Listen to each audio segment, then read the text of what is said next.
বলছি দাদা, আপনাকে দুটো কোয়েশ্চেন করবো বলিউড থেকে, দুটো সেলিব্রিটির আইস দেখাবো।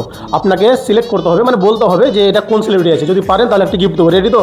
দেখা যাক, ফরেন করতে। ঠিক আছে। এই আইস দুটো দেখেন, দিয়ে বলেন এটা কোন সেলিব্রিটি আছে বলিউডের। ভালো করে ভাবেন, বলিউডের আছে কিন্তু। হ্যাঁ,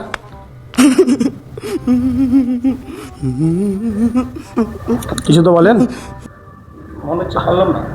কি উনি? ছেলে না মেয়ে আছে ওটা তো বুঝতে পারছি না আমি। মেয়ে আছে, মেয়ে। দীপিকা পাডুকোন। হিন্দু হিন্দু। দেন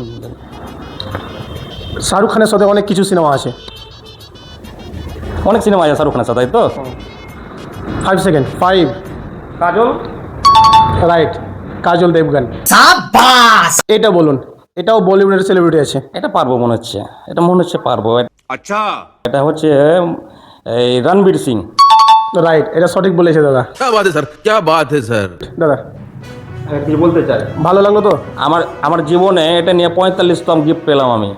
গিফটটার মূল্যটা ব্যাপার নয়, ছোট বড়, কিন্তু দাদা অবশ্যই। দাদা একটা কুইজে মানে অ্যান্সার দিয়ে গিফটটা পেলো, ঠিক আছে? আর আমি ভাবতে পারিনি যে কই যে অ্যান্সার দিতে পারবো, তবে ভালো লাগছে অ্যান্সারটা দিয়ে আমি। আর শৈল ভাইকে ধন্যবাদ যে আমি একটা গিফট পেলাম এই থ্রুতে।